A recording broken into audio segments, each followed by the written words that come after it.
What is going on, everybody? Welcome back to Cross Country Bank Angler. So the year is starting to come to a close. 2023, it came and went. I know I feel like I didn't get this when I was younger, when people would talk about how, wow, it just seemed like that year really flew by, but now it really does seem like they go by pretty quick, I guess once you reach a certain age. But anyway, I might go out a couple more times before the year's over. Overall, it was a good year of fishing. We really had some really great days out on the water. Caught a couple of new species, caught a handful of big fish as well, which was really exciting. So yeah, can't complain much. If there's one thing that I wish I'd maybe caught a bigger bass at some point this year. We caught several, a few in like the 3-pound range, and maybe one that was around 4.5. That was probably our biggest this year. But yeah, I really would have liked to have caught one that's sort of in like the 6 to 8 pound range or bigger. But that's not easy to do in my area, especially from the bank. So we'll see. Maybe one of these last couple of trips will be fruitful, but there's always next year, right? We can go out and really try for a big one. I really didn't go out looking for a big bass on very many days this year. So yeah, a bit more focused on light tackle, but that's just sort of my preferred style a lot of the time is lighter gear. So anyway, I wanted to go through and talk about my top 5 lures for the year, my top 5 favorite lures of 2023 for bank fishing specifically. That's what this channel is about, bank fishing. So these are lures that are going to be good for the pond fisherman, or if you're wading smaller bodies of water, creeks, rivers, the style of fishing that I do a lot on this channel. These are going to be lures that I think will potentially work for you. I know they worked for me this year. So how do I kind of decide what lures are my favorite? Well, it really has to do with, one is just the fun factor. Is the lure enjoyable to fish? Did it produce some exciting moments for me, some memorable catches during the year? Others is, reliability, consistency. Is this a lure that I can go out and, develop a pattern with fairly easily and catch, a good number of fish with it? And, these are going to be lures ranging from sort of bass-sized lures all the way down to ultralight lures. So it was kind of hard to narrow it down, but to get started here, number 5 on the list for me is probably going to have to be this little guy right here. Here we go. You can see that there. This is the Southern Pro Crappie Craw. Here's the card it comes on. Southern Pro Crappie Craw. So this is just a small, soft plastic crawfish. Basically, it's about 1.5 inches long, and it's just a deadly lure for really any kind of stream fishing around me. It's just, yeah, it's a very capable little lure. Here's one out of the package.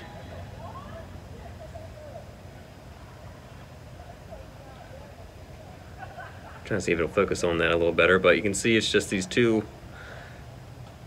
It's got 2 claws, 2 thin claws, and 2 little antennae on it here, and it's about 1.5 inches long. Just got it in this kind of very natural crawl pattern, brown on the back with an orange belly.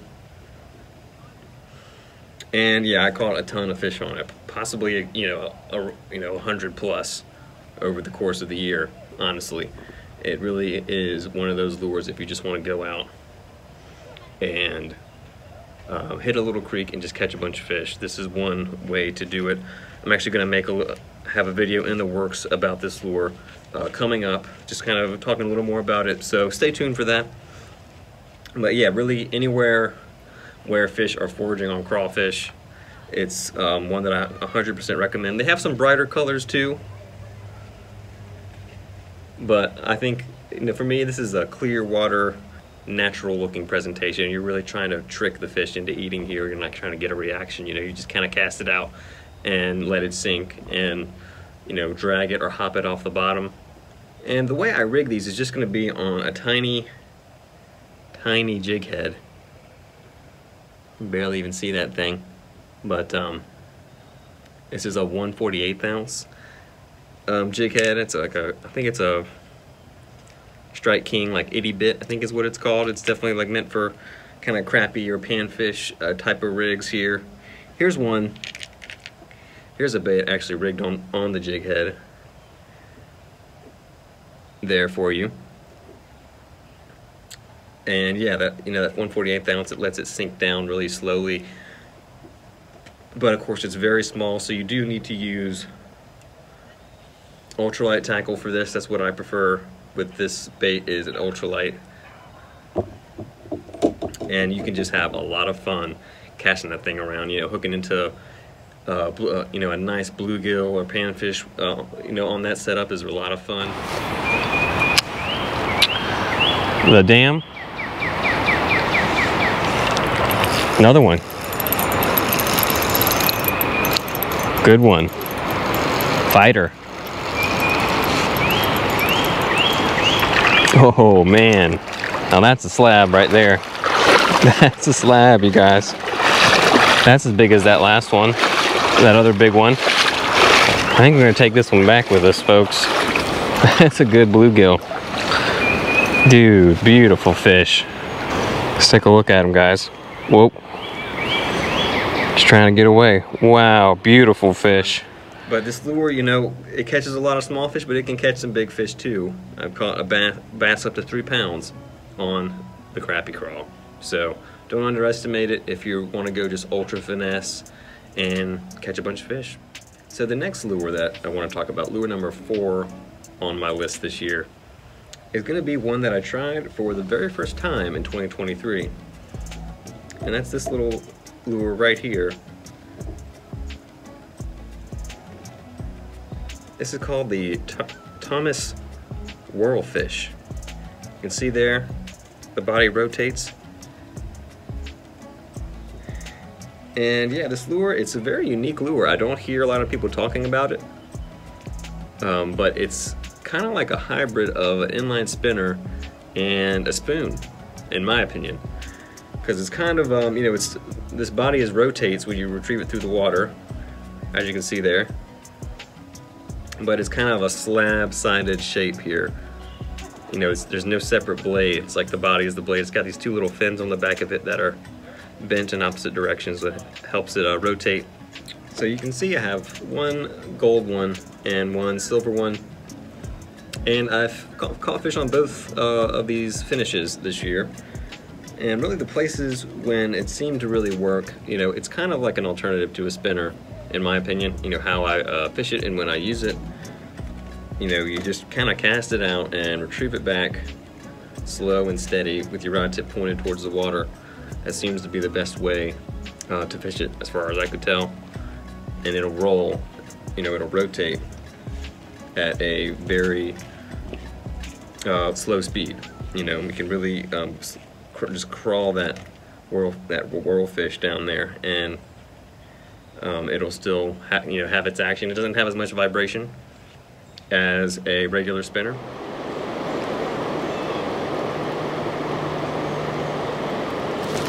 There's a fish. It's a bass.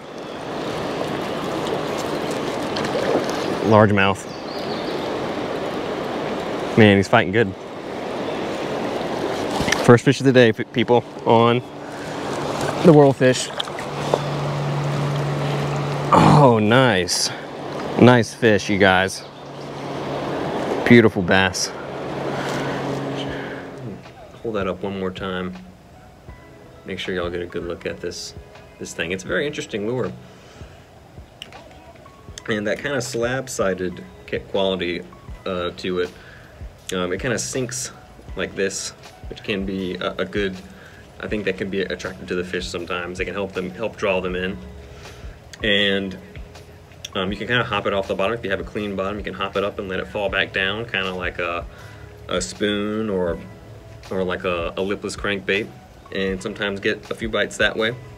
But most of the time for me, it's just been It's, you know, a slow, steady retrieve. Typically a clear water lure, it seems like for me. But I've caught fish in ponds and in rivers with that this year. And yeah, clear water. And if I want something maybe a little more finesse than a regular spinner because of the lower vibration, that seems to be like a good time to use it, especially in the spring and the fall. That's really when I caught most of the fish on it. So yeah, and that one, it's a 1/6 of an ounce in weight, so you could really cast this thing comfortably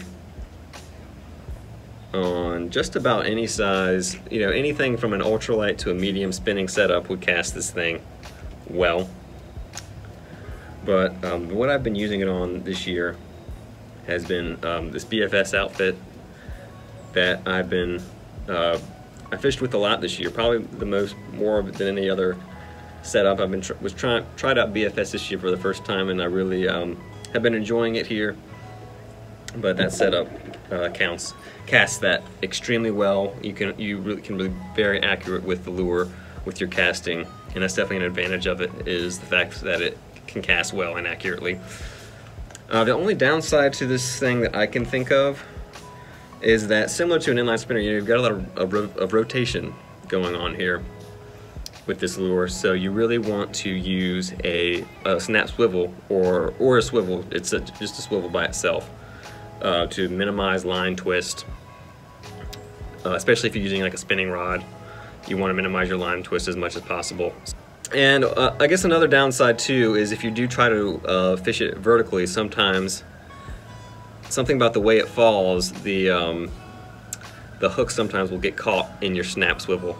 Not every time it sinks, but every now and then. So that is a slight disadvantage to this lure, but overall it's done quite well. I mean, I've caught largemouth bass, redbreast sunfish, fall fish, black crappie, bluegill, you know, several different species on it. So it's a nice multi-species, you know, lighter tackle setup, you know, lighter tackle lure. And I don't hear anyone talking about it. I think more people should try it out. It's a unique look, a unique action that the fish aren't used to seeing. So that can sometimes really work in your favor. So number 3 on my list here is gonna have to be some kind of spinnerbait. I tend to mostly throw smaller ones, but I've had some luck this year also on kind of larger, sort of full-size ones. I mean, I don't throw most of the, you know, even when I'm fishing for bass or something, I like to throw a 1/4 ounce. I think it's a little bit better from the bank to throw a 1/4 ounce. You know, you're less likely to sink down into a snag or something with a slightly lighter weight spinnerbait. And I make my own spinnerbaits. I do fish with a few store-bought ones, but for the most part I actually like to use my hand-built ones, and they have definitely caught me some big fish over the years. So if you are interested in checking out any of the spinnerbaits that I've built, you can go to my store and pick up some yourself and give them a shot. I think you could catch some fish on them too.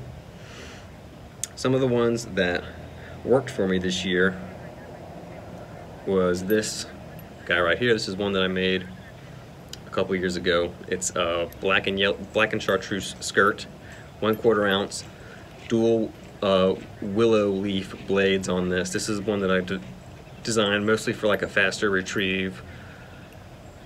Kind of smallish blades, you know. I don't want, you know, if you want a reel your spinnerbait in fast and have it track well, smaller blades are gonna be a little more reliable. It's going to keep your bait vertical in the water. You know, you don't want a spinnerbait that does this. You know, goes in on its side like that. And these willow blades, if you reel it up fast, are less likely to do that. And yeah, this has caught some bass and a nice chain pickerel as well this year. Probably my biggest chain pickerel of the year actually came on this guy. So pretty happy with this thing and how it's performed. Another one that I caught a few fish on this year is this guy right here. Another one that I made, I think, a year before the last one. This is a Fire Tiger pattern skirt, and this is really more of a spinnerbait I like for cold water, for dirty water, rainy days when I want something that's gonna, you know, have a significant presence in the water, have a lot of vibration, and you know, something that's gonna make a lot of commotion in low visibility conditions. So I have 2 brass blades on this one as well. There's a Colorado in the front, a hammered Colorado, and then this Oklahoma blade is what some people call it. Some people call it a turtleback blade. Some people call it a wide willow blade. But I think this is an underrated type of blade. There are some companies that are starting to come out with some spinners that use this shape, but I think it's overlooked by a lot of people. You know, most spinnerbait fishermen just use willow blades, and you're definitely selling yourself short, I think, if you do that. Yeah, this blade, it just has I just feel like it's a different vibration from other blades. You can reel it pretty slow, almost like a Colorado blade, but it's not gonna ride up in the water quite as much. It's not gonna thump quite as hard, pull quite as hard. And yeah, it's just a signature, you know, that action is just a little bit different from what many fish are used to in like a Colorado, or even more commonly a willow leaf blade. And of course, you know, I would be remiss not to mention some of the smaller versions as well. So this jig spinner here, or beetle spin as a lot of people call it, you know, this is one of my consistent, you know, top producers. Basically every year is some kind of little jig spinner, and this one is especially deadly around me. This is a Mr. Crappie shad pole. I think it's called Tuxedo Black Chartreuse or something like that, on a 1/8 ounce jig head. This one's caught a good number of bass and pickerel on one trip this year. And we can also go, you know, even smaller if we want to, guys. This is the smallest one that I throw. This is a 1/32 ounce. Good little ultralight lure for creeks or little ponds. And you know, you can customize your presentation really easily with these by swapping out the jig head, swapping out your plastics to imitate the forage that you want to imitate. So, great little panfish lure. Caught some cool species on this year. And another version that I want to mention here is this guy right here. This is a jig spinner that I customized with a brass willow blade. This is the setup that caught my biggest bass this year back in the spring. It was in one of the ponds that I fished and shown a few videos.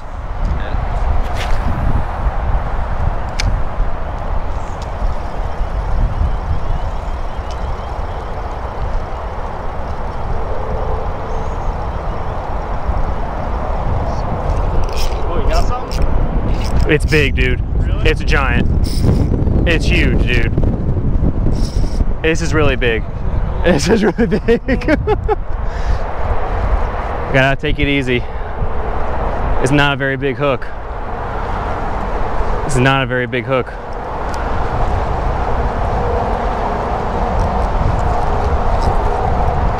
Oh, it's a giant. It's a giant. It's a giant bass. Oh my God.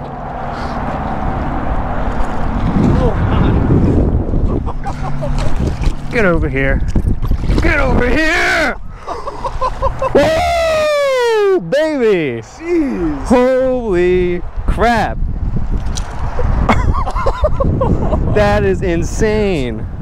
Before, I was fishing with my friend Alex that day, and this caught a fish that was around 18 inches and probably in the range of 4.5 pounds. So, deadly little setup here. I like this as an alternative to like an underspin. A lot of guys talk about underspins, but I think this is like a little bit less maybe not quite as snaggy, at least as like an open hooked underspin. Number 2 on my lure list here has got to be some kind of paddle tail soft plastic swim bait. I made a video on swim baits back in, I think it was late spring. And it's just something that's been such a consistent producer for me over the years, and this year was no different. It's just a deadly bait. It's a very natural presentation, guys. The one that I like the most is going to be the one that I have rigged on this jig spinner. This is the Bass Pro Shops Speed Shad. This is a 3-inch bait. Let me show you the package here. The color of this one is called Male Perch. That's my favorite color to use when I'm doing, you know, fishing in ponds around my area. And yeah, I've caught just dozens of bass on it, really, guys. It's an outstanding bait for largemouth bass in ponds. And I've also caught some pickerel on this swim bait as well. And it's a really easy bait to use. You just cast it and reel it in at a slow to moderate speed. It's a good lure for beginners that just want to catch a couple of fish. Really, probably my most consistent swim bait over the years has been this little 3-inch guy. And aside from that male perch color, I also like to keep just kind of like a shad or baitfish color as well. And I rig these on a 1/4 ounce jig head. Here's a fish, guys. Please stay on, for Christ's sake.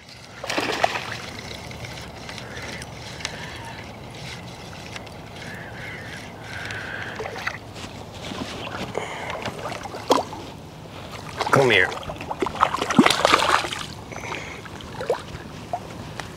Gotcha. Whew. Finally, guys. When it comes to equipment for these swim baits and for the spinner bait as well, for the larger spinner baits, I tend to prefer the bait caster for that. But I'll also, you know, if I'm using one of these lighter wire hooks, like this jig head here, this is a pretty thin hook, I'll go down to a medium spinning rod instead. There's a risk, you know, sometimes with the bait caster of bending out kind of lighter hooks. Either of those setups will work well for you with those 3-inch swim baits on a 1/4 ounce jig head. Now, if you're downsizing, which I did have some success downsizing swim baits this year, this is another one that really kind of proved itself a bit more this year for me. And I've done a video on this about a year ago. This is the Z-Man Slim Swimz. That's what it's called. It's a 2.5-inch lure. Got a kind of a thin paddle tail on the back of it, and it's a very subtle action compared to a lot of other swim baits, but you can see it's that stretchy floating Z-Man plastic, which is kind of I don't like rigging it or storing it. It's hard to kind of thread a hook onto it, but the softness of it is pretty good, and it's so durable. Those are really nice advantages to have in a soft plastic. But yeah, when I fished, you know, both of these colors here. This is the green pumpkin right here, and then this other one that I was just showing you is called the Deal, more of a baitfish pattern. And you know, these plastics, this Z-Man plastic, it also floats. So you know, this is a great, you know, a good one for hopping off the bottom, because when you hop it, it'll come back down and sit just like that, and it'll look like a fish that's trying to grab something off the bottom, like a bait fish eating algae or something like that. And that's worked for me when I've really struggled to catch anything on other lures, just kind of hopping that little Z-Man Slim Swimz around. That's a good one for cold water as well. It's got a narrower kick to it, you know, more natural kick. And I tend to rig those on a 1/8 ounce jig head the most, like a crappie jig head, or sometimes a 1/16 ounce if I'm in shallower water, for example. And you know, you can Texas rig these Bass Pro Shops baits sometimes too, but most of the time I just stick with the jig head. I have some other ones that are a 1/4 ounce with a stronger hook that are better for a bait caster. And generally when I go down to these smaller ones, I'm fishing this on BFS or ultralight. Ultralight would also work, an ultralight spinning setup. Either of those will work for you. You can cast this on something as heavy as a medium spinning rod if you really need to, but it's not ideal. You won't get quite as much distance. The number one lure for this year that brought me the most excitement, the most enjoyment, was the Buzzbait. It's the top water lures here. Here's the one that's probably done the most damage this year. This thing is fantastic. This is the lure that I built myself. You can see it's got this plastic 4-bladed prop on it. And then the hook here, this is a 5/0 weighted screw lock hook for like a swim bait or something, you know, a weedless hook. But of course for top water, most of the time, at least for where I fish, it makes sense to use a soft plastic toad instead. So this is a Stanley ribbit frog is what this one's called. This is the colors is watermelon red flake. And this kind of snag resistant presentation that you get with this is kind of nice too. You know, I'm not afraid to toss this around wood cover or snaggy log jams or anything like that. It can get through it just fine.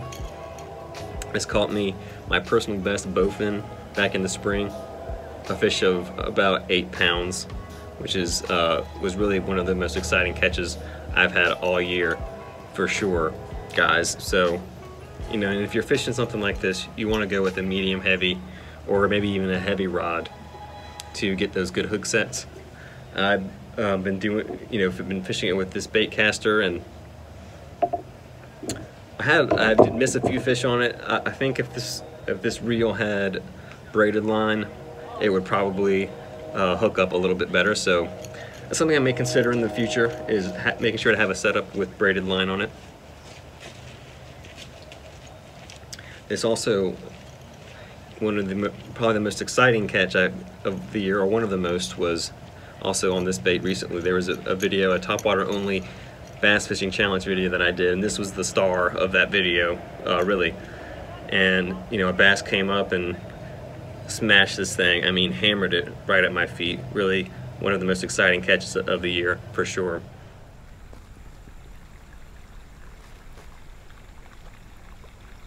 Oh, there was a blow up over there, guys. Oh my gosh! Did you see that? That fish hit it right in front of me, guys. It's a big one. Oh my gosh. Oh. Get over here. You're caught, buddy. That's a good fish, guys. Oh my gosh. Oh.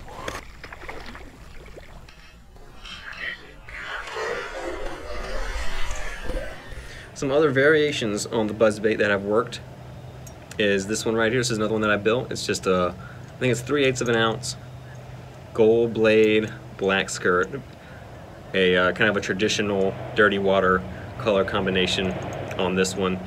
And I actually didn't get a lot of the catches on film of this one, but there was one evening after a storm, I went out to a pond near my house and cast this thing around for 45 minutes maybe, and caught like four decent bass on it.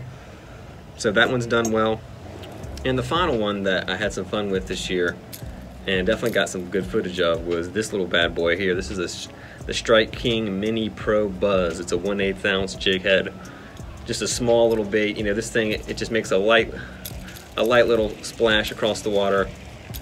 Not nearly as sort of intrusive as a full-size buzzbait, but it is a fish catcher, guys. Bass really reacts well to this, especially it seems like largemouth, like this one. And I caught some pickerel on it this year as well. And you know, in terms of the gear for buzzbaits, like I said, I usually prefer, you know, a medium heavy rod for the full-size ones, and then that smaller one did really well on BFS. And I really do think that the BFS setups, you know, a bait casting setup really helps with kind of fishing a buzzbait as efficiently as you can. It's just, you know, it's easier to kind of cast and get that retrieve started with a bait caster. It's a lot of fun to fish, guys. Seeing fish smash those buzzbaits was pretty exciting. I hope you enjoyed this video. You know, maybe learn something about some of the lures that can work for you when you're bank fishing and wading. And if you've made it this far, you should like and subscribe to the channel. We've got weekly fishing videos focused on primarily bank fishing with lures. So if that's your jam, the notification bell, subscribe to the channel, and hopefully I'll see you next time. Thanks for watching.